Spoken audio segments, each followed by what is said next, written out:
you're going to be at your law school for 3 years. You're going to be in that city for 3 years, 3 years of your life. And if you can help it, you want it to be the right place for those 3 years of your life that you can never get back. So your law school list is so important. It's so important to create a list that identifies equally good schools that are going to be very supportive of your 3 years and wherever that place is located. But a lot of people, they create their law school list off of the bare. So for example, they create their law school list just off of what the GA and the LSAT requirements are. And if you get lucky, they may include what is required of the personal statement on their law school list. But oh my gosh, I can't think of one law school list that a student has or a future lawyer has showed me that actually included the culture of the school.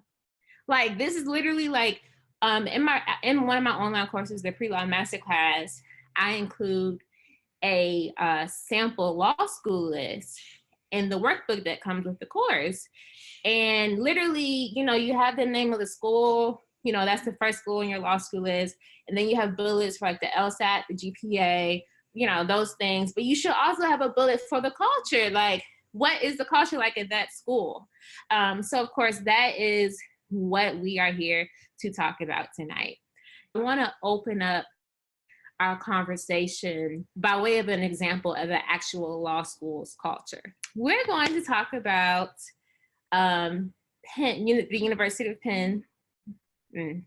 Pennsylvania, their law school. There's this professor by name of Amy Wax. Amy Wax is a professor that you do not want as your professor. So to make a long story short, Amy Wax was barred, meaning she cannot teach 1L classes. She's still tenured. She still has her salary. She still has her seniority, though. I have a problem with that, but I'll stay on target. So a few things about Amy Wax. One, she published this op-ed maybe like a year ago now. Yeah, it was about a year ago, where she suggested that we, meaning America, needed to return to our bougie culture. And by that, she was basically putting down people of color. She was putting down those that may not come from a two-parent household. She was basically being a bigot in that entire article. And if that wasn't enough, she then went on to say that there are no African-American law students at Penn who have graduated in the top of their classes. Yeah, she really said that. And then on top of that, she argued that traditional marriage values are key in ensuring a child's success in life. So, I was like, what do you mean by traditional? Like, what are you saying? Then I was thinking, well, I don't think I had the most traditional upbringing. Look at me now. But anyways, this is a lady. She was teaching first-year law students. Could you imagine literally being in her 1L classroom, taking civil procedure, and then next thing you know, she's teaching you every single day, 4 days a week, 3 days a week, or whatever. And there is a whole article that pops out like halfway through the semester about her suggesting that basically Black law students don't perform as well. I'm curious, how would y'all feel to know that it was your professor to say something like that? There was a huge uproar, of course, and the law school decided that she could no longer teach first-year students because it wasn't clear that she was unbiased. My problem, I'm happy that they removed her from 1L classes, but you don't necessarily have to take that professor. But even still, I don't want to see her in the hallway. I don't don't want to see her nowhere near the building. Like, this is a place of learning. I'm paying my money to be here, and I shouldn't have to walk in a building and see this professor who is clearly a bigot, right? But instead, the law school just chose to ban her from 1L classes. So if you, but the problem is, let's say she was still teaching a 2L or 3 year or 3 course that you want. So, you know, your second and third year classes typically are that are like considered electives. So you don't have to take those classes, but if you're interested in that subject, then yeah, you take it. But the problem is, let's say she was teaching a second or third year course, family law. At the time when I was in law school, I really wanted to do family law.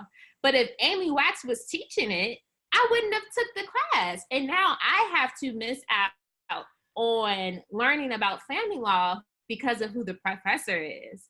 That's a problem. That's a huge problem. I'm here to get an education, and I don't feel comfortable with who the family law teacher is. So someone said she should have been fired. I agree. But they say things like, oh, well, she's tenured, she has seniority. You know, I think that whole system is ridiculous. And not to really pick on Penn, because this is not the only school that has had an issue like this. I can think of several other schools, but you know, this is just in my opinion, the most extreme example that I have personally been made aware of. So with that said, law school is important because you don't want to end up at a school with Amy Wax as your professor. So you don't want to end up at a school when something happens, because things happen, right? You know, there's incidents that happen all the time, but at the end of the day, it's all about how the school handles it. So you don't want to end up at a school that, you know, uses, oh, she's tenured. Oh, well, she's just not going to teach second or third year classes. No. We need to make sure you guys are at schools that are actually going to, one, do their due diligence when they're hiring people, because, I mean, you know, these comments have recently came out, but I'm sure this is not the first time she said something along these lines. I'm pretty sure it was something maybe a little bit more watered down that she said a long time ago that they probably let, you know, slip before she became tenured, that could have prevented all of this. So it's just very important that you consider who the professors are, you know, what's their track record. And you can literally do things just like Google News searches. So let's say you see a professor at, let's say Howard, for example, and you really want to take a class he offers or something like that. You know, make sure that he is going to also be a professor that understands cultural competence, that wouldn't say something like, oh, Black students don't perform well. But if we research a school's culture appropriately, then we can prevent some of these issues from happening. Another example that just came to mind, and I actually posted this on my Instagram maybe like a month or two ago now, but there was a student who was in the classroom at her law school. I think she raised her hand to answer a question or something, and speaking at something like with the mop on your head, referring to her hairstyle. What? like there's not a excuse you can make that justifies that in any shape, way, or form. A mop, exactly, a mop on her head, like really? You have no idea of cultural competence, and it really makes you seem really ignorant, for one. But two, for you to, again, feel comfortable saying something like that in my opinion is very telling of the school that, one, invited you to speak. So something else that I wanted to bring to the table that really helps you understand what a school's culture looks like is I found this article that talks about the most conservative and the most liberal law schools. Now, of course, I don't look at someone that's conservative and say, oh, you're a bad person. Or I don't look at a person that's liberal and say, you're a good person, or anything like that. But the article was basically saying that the most conservative law schools are schools where it's accepted and it's norm and it's not given an eyebrow to wear, for example, like a MAGA hat. Like you could, wear a MAGA hat every day to school and nobody would raise an eyebrow. And then, of course, like the more liberal schools, according to the article, is saying schools that if you, wore like a I'm with her shirt, for Hillary's campaign, it would be not even an eyebrow would be raised. Like it was totally acceptable. I just basically put together the list of the schools that they have on this list. And I just kind of wanted to go through them. And my hope or thought is that you guys say, wait, I'm considering that school.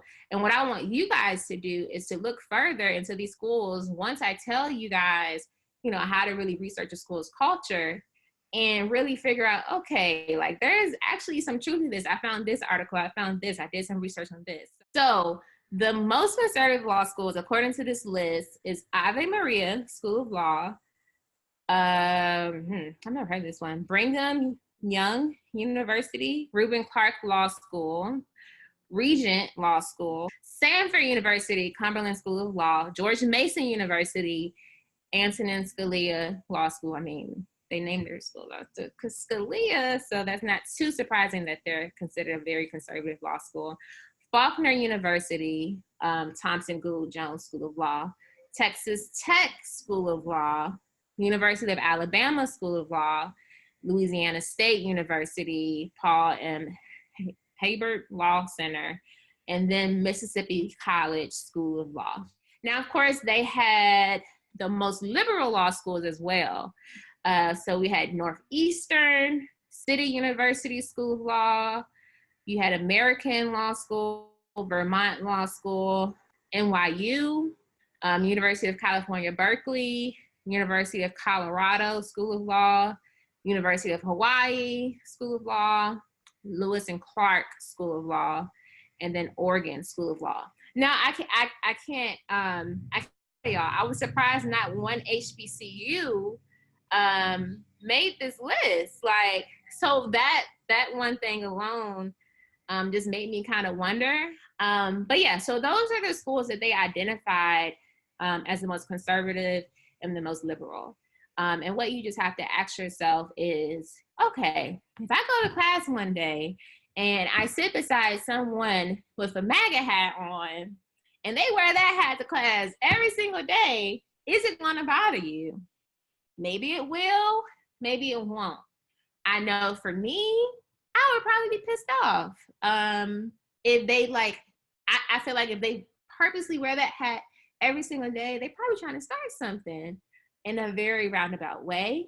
So yeah, I think after a while, I would be like, all right, like, what is this about? And I think the whole idea, and this is something that was talked about on Twitter recently, like there was a whole article op-ed that was basically saying like wearing a MAGA hat is like the new KKK hood. So for that reason, you just have to ask yourself, if you go to school like that, are you going to be able to focus? And I think a fair argument to make is that in the legal profession, you're going to be dealing with all types of Amy Waxes, right?